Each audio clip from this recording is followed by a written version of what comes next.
Hello friends, आज हम बात कर रहे हैं बीसीए सेकेंड ईयर के इंटरनेट प्रोग्रामिंग के ओल्ड पेपर और उसी का सेक्शन ए, जिसमें कुल 10 क्वेश्चन है और उन 10 क्वेश्चन को हम इस वीडियो के अंदर सॉल्व करेंगे। तो आप लास्ट तक इस वीडियो के साथ बने रहिए ताकि बहुत ही महत्वपूर्ण 10 प्रश्न पेपर के हिसाब से आपके अच्छे से तैयार हो जाए। पहला क्वेश्चन आपको दिखाई दे रहा है, what is internet and right any 5 uses of internet. जैसा कि आप सभी जानते हैं कि इंटरनेट का मतलब इंटरकनेक्टेड ग्रुप्स ऑफ नेटवर्क का होता है। सिंपल अगर हम बात करें, नेटवर्क का मतलब होता है कंप्यूटर का कलेक्शन। जैसा कि आप अगर कोई सिंपल लैब में बैठे तो वहां पर जितने भी कंप्यूटर आपस में कनेक्टेड है वो है आपका नेटवर्क। लेकिन ऐसे हजारों नेटवर्क जब आपस में इंटरकनेक्ट हो जाते हैं तो उसे बोला जाता है इंटरनेट, जिसे हम सिंपली बोलते हैं networks of network is called internet. Internet दो या दो से अधिक कंप्यूटर का आपस में कनेक्टेड होना है। इंटरनेट एक ग्लोबल नेटवर्क होता है जिसके द्वारा हम बहुत सारे कंप्यूटर अलग अलग जगह पर एक दूसरे से डेटा को एक्सचेंज करने के लिए कनेक्ट करते हैं।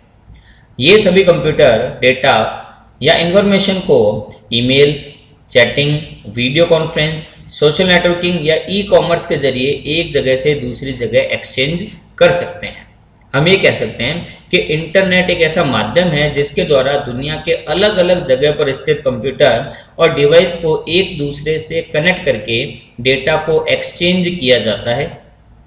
तो आपने बहुत ही सिंपली देख लिया कि इंटरनेट क्या है। वन लाइन स्टेटमेंट में आप याद कर सकते हैं, नेटवर्क्स ऑफ नेटवर्क। बहुत सारे नेटवर्क के समूह को इंटरनेट कहा जाता है। इसकी फुल फॉर्म भी है इंटरकनेक्टेड नेटवर्क। मीन्स इंटरनेट एक ग्लोबल नेटवर्क है जिसका यूज मेनली इंफॉर्मेशन या डेटा को शेयर करने के लिए करते हैं। इंटरनेट का यूज हम ईमेल में, ऑडियो वीडियो कॉन्फ्रेंस में, ऑनलाइन मूवी या गेमिंग के लिए, इंटरनेट मैसेजिंग के लिए, सोशल नेटवर्किंग साइट के लिए, ऑनलाइन शॉपिंग के लिए, फाइनेंस के लिए, नेट बैंकिंग के लिए, मीन्स जितने भी आज के मोस्ट ऑफ द वर्क है वो सब इंटरनेट के द्वारा ही पॉसिबल है। ये आपका पहला क्वेश्चन तैयार हो गया, इंटरनेट क्या होता है और इंटरनेट के यूज हम कहां कहां कर सकते हैं। क्वेश्चन नंबर 2 जो हमारे लिए बहुत ही इंपॉर्टेंट है, जिसका नाम है अटैचमेंट इन ईमेल। जब भी हम ईमेल का यूज करते हैं तो ईमेल के साथ में हम mostly photos, text file, document, PDF, audio video file, zip file या फोल्डर को सेंड करते हैं। ईमेल में जब भी हम इस प्रकार की फाइल को अटैचमेंट करते हैं तो उसके लिए हमें हमारे ईमेल बॉक्स में इस तरह का एक सिंबल दिखाई देता है और इस सिंबल पे क्लिक करने पर आपको सिंपली ओपन नाम का एक ओपन बॉक्स दिखाई देगा जहां से आप अपनी फाइल को आसानी से अटैच कर सकते हो। इस क्वेश्चन को मैं आपको प्रैक्टिकली भी करके बताता हूं कि हम ईमेल में अटैचमेंट का यूज कैसे करते हैं। ईमेल को भेजने के लिए हम सिंपली कंपोज पे क्लिक करेंगे। कंपोज पे क्लिक करने पर आपको आपका एक ईमेल बॉक्स दिखाई देता है जहां पर आपको मिलता है टू का मतलब आप किसे ईमेल सेंड करना चाहते हैं। फॉर एग्जाम्पल मैंने लिख दिया xyz@gmail.com। फिर आपको मिलता है सब्जेक्ट कि आप ईमेल में क्या भेजना चाहते हैं। मैंने लिख दिया सिंपली फोटोज। यहां पर आपको दो ऑप्शन और दिखाई देंगे ईमेल के अंदर, सीसी और बीसीसी। सीसी का मतलब कार्बन कॉपी और बीसीसी का मतलब ब्लाइंड कार्बन कॉपी। और यहां पर आपको दिखाई दे रहा है अटैचमेंट। आप अटैच फाइल पे क्लिक करेंगे। क्लिक करने पर आपको आपका ओपन बॉक्स दिखाई देगा जहां से आप कोई भी पिक्चर जो सेंड करना चाहते हैं उसे क्लिक करके ओपन कर लेंगे और आपको दिखाई दे रहा है कि आपका अटैचमेंट यहां पर अटैच हो गया। अगर आप इसे सेंड करना चाहते हैं तो डायरेक्ट सेंड बटन पे क्लिक कर दीजिए, लेकिन अगर आप इस अटैच की गई फाइल को हटाना चाहते हैं तो आपको यहाँ पर एक क्रॉस बटन भी दिखाई दे रहा है जहां से आप इस अटैच की गई फाइल को हटा भी सकते हैं। तो ये आपका सिंपली क्वेश्चन तैयार हो गया, अटैचमेंट क्या होता है। क्वेश्चन नंबर 3 जो आपको दिखाई दे रहा है, what is world wide web, जिसे आप WWW के नाम से जानते हैं। बहुत से स्टूडेंट कंफ्यूज रहते हैं कि क्या इंटरनेट और वर्ल्ड वाइड वेब सेम है। नहीं दोस्तों, इंटरनेट एक इंटरफेस है, एक माध्यम है जो हमें इंफॉर्मेशन प्रोवाइड करने के लिए यूज किया जाता है और जहां पर सारी इंफॉर्मेशन को स्टोर किया गया है उसे हम वर्ल्ड वाइड वेब के नाम से जानते हैं। मीन्स वर्ल्ड वाइड वेब वो जगह है जहां पर सारी इंफॉर्मेशन को स्टोर किया गया है और इंटरनेट एक इंटरफेस या माध्यम है जिसके द्वारा यूजर वेब ब्राउजर की मदद से इंफॉर्मेशन को सर्च करता है, एक्सेस करता है और उसे यूज कर सकता है।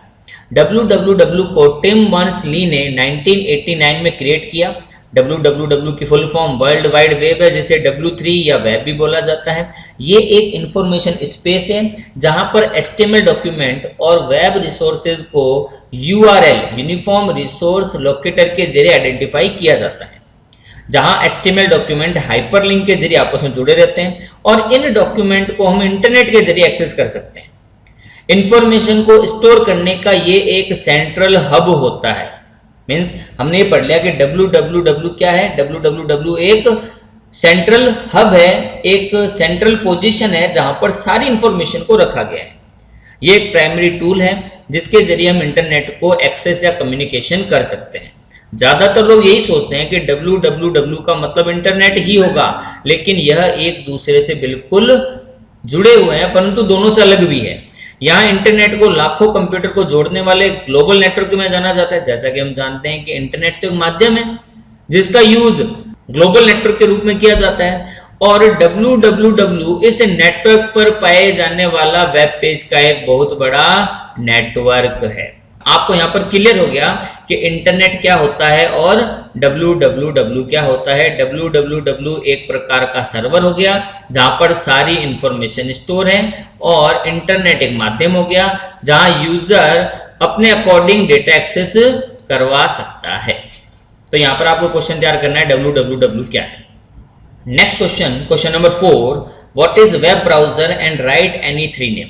जैसा कि वेब ब्राउजर क्या है, हम सभी रियल लाइफ में यूज करते हैं। Mozilla Firefox, Google Chrome, internet explorer, opera mini, UC mini browser, इस तरह के बहुत से ब्राउजर हम जब इंटरनेट को चलाते हैं तब यूज करते हैं। और इन ब्राउजर का यूज करते हुए हम www वर्ल्ड वाइड वेब से इंफॉर्मेशन को एक्सेस कर सकते हैं। अगर हमारे कंप्यूटर में इंटरनेट है और यूजर भी है, लेकिन अगर हमारे कंप्यूटर में ब्राउजर नहीं है तो हम कोई भी इंटरनेट से डेटा को एक्सेस नहीं कर सकते। मीन्स वेब ब्राउजर एक एप्लीकेशन सॉफ्टवेयर है जिसकी सहायता से इंटरनेट की इंफॉर्मेशन को एक्सेस किया जाता है।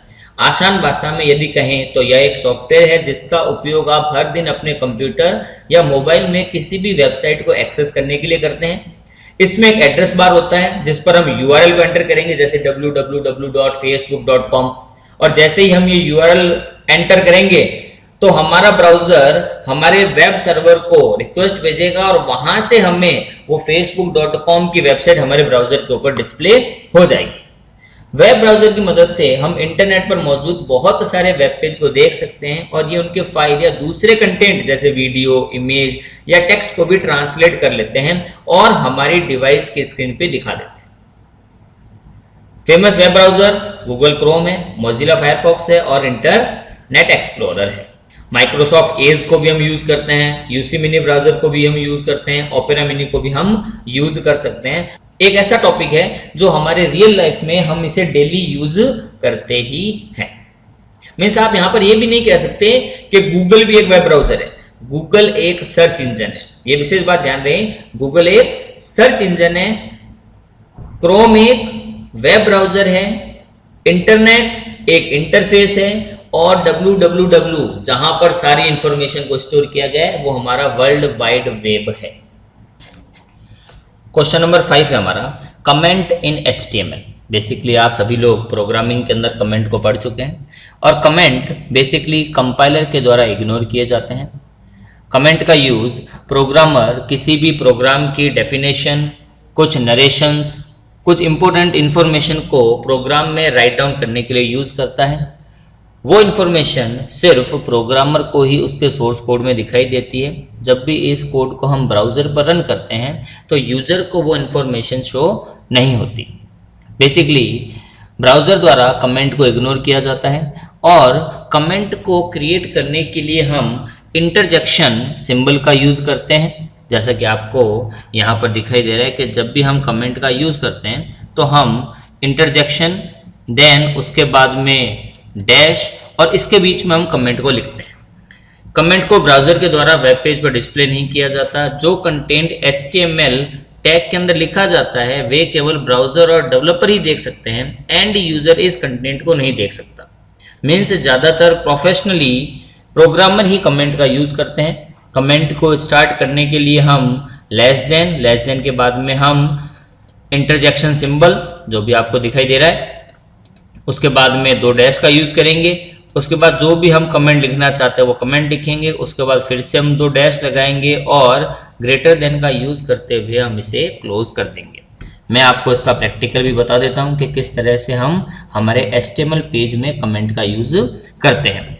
सबसे पहले हम सिंपली लिख देते हैं लाइक माई HTML पेज, और यहाँ पर मैं लिख देता हूँ वेलकम टू HTML क्लास। इस पेज को अभी मैं सेव कर देता हूँ डेस्कटॉप के ऊपर, जो भी नाम like try.html।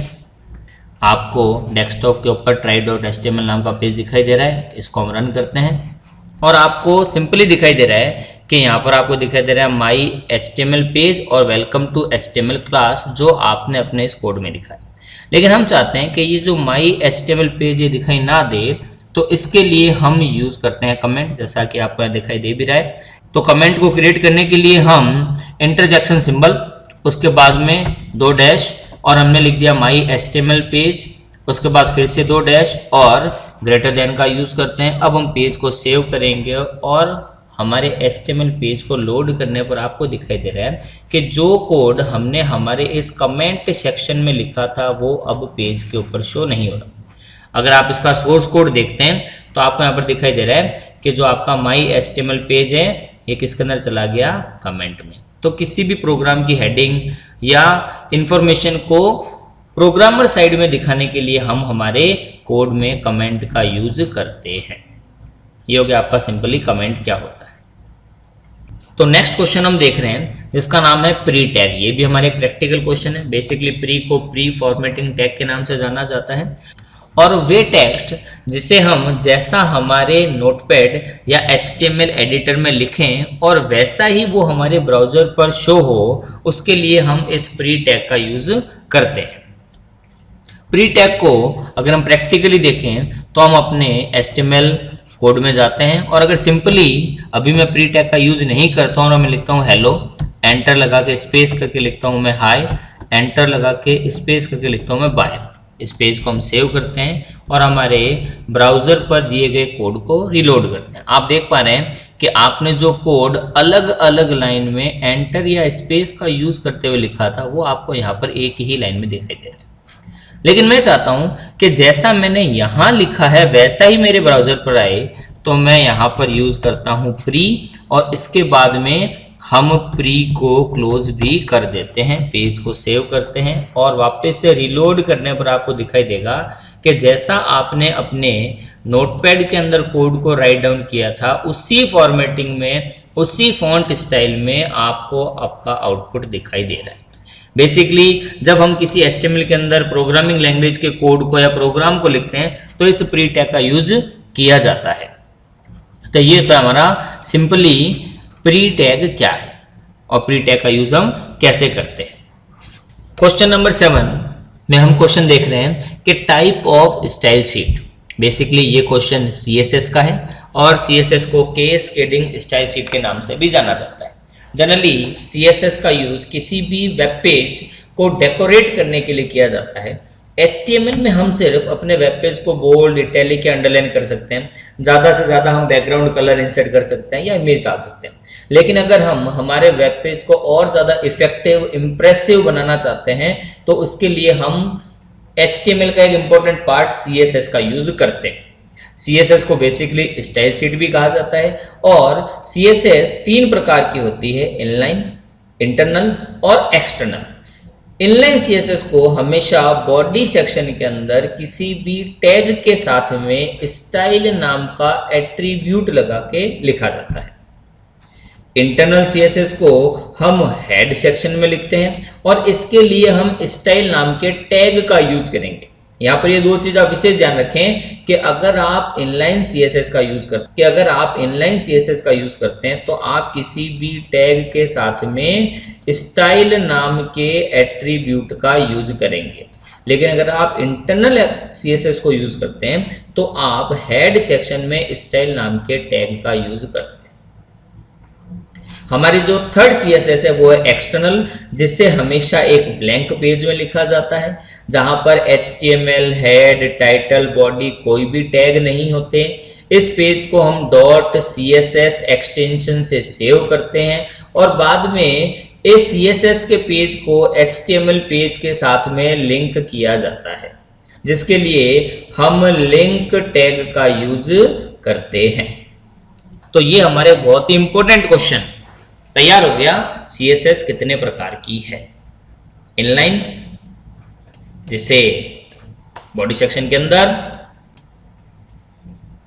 Internal head section में, और एक्सटर्नल को ब्लैंक पेज पे लिखा जाता है। नेक्स्ट क्वेश्चन आपको दिखाई दे रहा है इनलाइन CSS। ये लास्ट ईयर के पेपर में आ रखा है। सिर्फ इनलाइन CSS के कोड को बताओ कि इनलाइन CSS क्या होती है, कि जिसे टैग के साथ लिखा जाता है, हम स्टाइल नाम के एट्रीब्यूट का यूज करते हैं, और नीचे एग्जांपल भी दिया हुआ है like H1 style, font size, body style, background colour. आपने किया भी था पैराग्राफ का स्टाइल क्या करना है आपको, कलर रेड। अगर आप इसका एग्जांपल देखना चाहते हैं तो आप यहाँ पर सिंपली भी यूज कर सकते हैं like paragraph style equal to colour brown semicolon. Font का हम यहाँ पर साइज दे देते हैं लाइक 36 px। मैंने लिख दिया like welcome to BCA / paragraph close. और अगर इसका आउटपुट आप देखना चाहते हैं ब्राउज़र के ऊपर तो आपको आसानी से आउटपुट भी शो हो जाएगा जो आपने यहाँ पर राइट डाउन किया है। तो एक सिंपल सा कोड आप यहाँ पर नोट भी कर सकते हैं कि हम इनलाइन CSS कैसे बनाते हैं, जो आपके इस क्वेश्चन को भी सॉल्व कर देगा। Next question number 9, client side scripting क्या होती है? What is client side scripting? सबसे पहले आपको ये पता होना चाहिए, स्क्रिप्टिंग लैंग्वेज का मतलब होता है लाइट वेट प्रोग्रामिंग। एक हमारी प्रोग्रामिंग लैंग्वेज होती है जिसे हम हाई लेवल लैंग्वेज भी कह सकते हैं, जिसमें जावा या C++ को यूज़ करते हुए हम प्रोग्रामिंग स्ट्रक्चर तैयार करते हैं। वे कोड जिसे हम HTML कोड के साथ आसानी से एम्बेडेड कर सकते हैं उसे स्क्रिप्टिंग लैंग्वेज कहा जाता है। बेसिकली स्क्रिप्टिंग लैंग्वेज का यूज फॉर्म वैलिडेशन में, इमेज स्लाइडर, मेन्यू, इस तरह के इफेक्ट को हमारे HTML पेज पर अप्लाई करने के लिए किया जाता है। स्क्रिप्टिंग एक लाइट वेट प्रोग्रामिंग होती है। मीन्स स्क्रिप्ट एक तरह का प्रोग्राम होता है जिसमें कई सारे प्रोग्रामिंग इंस्ट्रक्शन यानी कोड लिखे जाते हैं जो रन टाइम पर इंटरप्रेट होते हैं। स्क्रिप्टिंग लैंग्वेज दो प्रकार की है, one is a client side और second is a server side. Basically client side का मतलब ये होता है कि वे प्रोग्रामिंग स्ट्रक्चर जो हमारे ब्राउजर पर ही एक्टिव हो जाते हैं वो क्लाइंट साइड है, और वे इंस्ट्रक्शन कोड जो हमारे सर्वर के ऊपर जाकर एग्जीक्यूट होते हैं उन्हें सर्वर साइड स्क्रिप्टिंग कहा जाता है। मींस जब आपको यूजर आईडी और पासवर्ड अपने फॉर्म के अंदर एंटर करते हो और अगर वो अपने सर्वर पर जाकर वेरीफाई करे, मैच करे और फिर आपको रिस्पॉन्स दे कि ये यूजर आईडी या पासवर्ड सही है या नहीं, तो वो होगा हमारा सारा का सारा सर्वर साइड। लेकिन ऐसे इंस्ट्रक्शन कोड जो क्लाइंट साइड पर ही वेरीफाई कर देते हैं कि आपकी ईमेल आईडी का इंस्ट्रक्शन सही है या नहीं, आपका मोबाइल नंबर 9 डिजिट या 11 डिजिट में तो नहीं लिख दिया गया है, वो पर्टिकुलर 10 डिजिट का है या नहीं, आपने जो ईमेल आईडी लिखी है उसके अंदर @ का आपने सिंबल यूज किया है या नहीं। तो इस तरह के फॉर्म वैलिडेशन के अंदर हम क्लाइंट साइड स्क्रिप्टिंग का यूज करते हैं जो हमारी जावास्क्रिप्ट या PHP के रूप में हमारे सामने आती है। एज एग्जाम्पल कि आपने कभी ना कभी वेबसाइट पर फॉर्म जरूर भरा होगा और आपने देखा कि जब भी हम फॉर्म के किसी फील्ड को ब्लैंक छोड़ देते हैं और सबमिट बटन पर क्लिक करते हैं तो सबमिट होने से पहले एक एरर दिखाई देती है जो हमें बताता है कि हमने एक फील्ड को खाली छोड़ा है। ये वर्क बेसिकली फॉर्म वैलिडेशन कहलाता है और फॉर्म वैलिडेशन में यूजर द्वारा डाले गए इनपुट को वैलिडेट किया जाता है। इस तरह के काम को जावास्क्रिप्ट के द्वारा हम यूज करते हैं जो एक प्रकार की क्लाइंट साइड स्क्रिप्टिंग है। मीन्स स्क्रिप्टिंग का मेन फायदा है कि ये तुरंत एग्जीक्यूट हो जाते हैं क्योंकि सर्वर पर नहीं बल्कि यूजर के ब्राउजर पर ही रन किया जाता है। सर्वर लोड को कम करता है जिससे वेबसाइट की स्पीड बढ़ जाती है और हम वेब पेज को और अधिक इंटरेक्टिव कर सकते हैं, इफेक्टिव कर सकते हैं। नेक्स्ट जो क्वेश्चन है वो भी हमारे एक प्रैक्टिकल क्वेश्चन है। कि जावा स्क्रिप्ट में हम वेरिएबल को कैसे डिक्लेयर करते हैं और ग्लोबल वेरिएबल क्या होते हैं। जैसा कि आप सभी जानते हैं कि वेरिएबल का मतलब किसी भी वैल्यू को स्टोर करने के लिए किया जाता है। It use to store any value in a program. Value को स्टोर करने के लिए हम वेरिएबल का यूज करते हैं। ये कंसेप्ट हम ऑलरेडी प्रोग्रामिंग लैंग्वेज में भी पढ़ चुके हैं। और वेरिएबल बेसिकली दो प्रकार के हैं, लोकल वेरिएबल और ग्लोबल वेरिएबल। वे वेरिएबल जो हमेशा फंक्शन के अंदर या इनसाइड अ ब्लॉक बनाए जाते हैं उन्हें बोला जाता है लोकल वेरिएबल, और वे वेरिएबल जिन्हें हमेशा ब्लॉक से पहले या फंक्शन से पहले बनाते हैं और उन्हें कोई भी फंक्शन प्रोग्राम में कहीं भी यूज कर सकता है, इसे ग्लोबल वेरिएबल कहा जाता है। लोकल वेरिएबल की रेंज लिमिटेड होती है क्योंकि वो फंक्शन के अंदर बनाए जाते हैं, और ग्लोबल वेरिएबल की रेंज वाइड होती है जिन्हें पूरे प्रोग्राम में कोई भी फंक्शन एक्सेस कर सकता है। जैसा कि आपको यहाँ पर एग्जांपल दिया गया है, तो आप इस प्रोग्राम में देख पा रहे हैं कि आपने एक सिंपली जावा स्क्रिप्ट का कोड लिखा है जहाँ पर हम लिख रहे हैं स्क्रिप्ट टाइप टेक्स्ट / जावा स्क्रिप्ट, और यहाँ पर हमने एक वेरिएबल क्रिएट किया है। जैसा कि आप जानते हैं कि ये वेरिएबल हमने हमारे ब्लॉक से पहले क्रिएट किया है, इसलिए हमारा ग्लोबल वेरिएबल है। और वे वेरिएबल जो ब्लॉक के अंदर या फंक्शन के अंदर बनाए जाते हैं इन्हें लोकल वेरिएबल कहा जाता है। हमने स्टेटमेंट को ब्लॉक के बाहर प्रिंट किया, और जैसा कि मैंने लिखा है document.write। जैसा कि आप जानते हैं कि जावा स्क्रिप्ट के स्टेटमेंट को प्रिंट करने के लिए हम document.write मेथड का यूज़ करते हैं। वेरिएबल को डिक्लेयर करने के लिए हम where कीवर्ड का यूज़ करते हैं। और मैंने यहाँ पर वैल्यू दी है वेरिएबल a की वैल्यू 5 और यहाँ पर मैंने दी है a की वैल्यू 10। जैसा कि ये मेरा ग्लोबल वेरिएबल है और इस ग्लोबल वेरिएबल को जब मैं यहाँ प्रिंट कर रहा हूँ तो ये आउटपुट में मुझे 5 ही प्रिंट करेगा, 10 प्रिंट नहीं करेगा, क्योंकि हमने देखा लोकल वेरिएबल हमेशा ब्लॉक के अंदर बनाए जाते हैं और इनकी रेंज सिर्फ ब्लॉक के अंदर ही होती है, और ग्लोबल वेरिएबल हमेशा ब्लॉक के बाहर बनाए जाते हैं। मीन्स अगर मैं यहाँ पर और भी मल्टीपल फंक्शन बना दूँ तो वे सभी फंक्शन इस वैल्यू को बहुत ही आसानी से यूज कर सकते हैं। इनकी रेंज हमेशा वाइड होती है। तो यहाँ पर हमने 10 क्वेश्चन को बहुत ही अच्छे से तैयार कर लिया। आप इन 10 प्रश्नों को बहुत अच्छे से तैयार कीजिए। नेक्स्ट वीडियो में हम सेक्शन बी को सॉल्व करेंगे, तो आप हमारे साथ में बने रहिए। चैनल को सब्सक्राइब जरूर कीजिए ताकि जब भी हम अपना नया वीडियो डालें आपके पास तुरंत उसकी इन्फॉर्मेशन पहुंच जाए।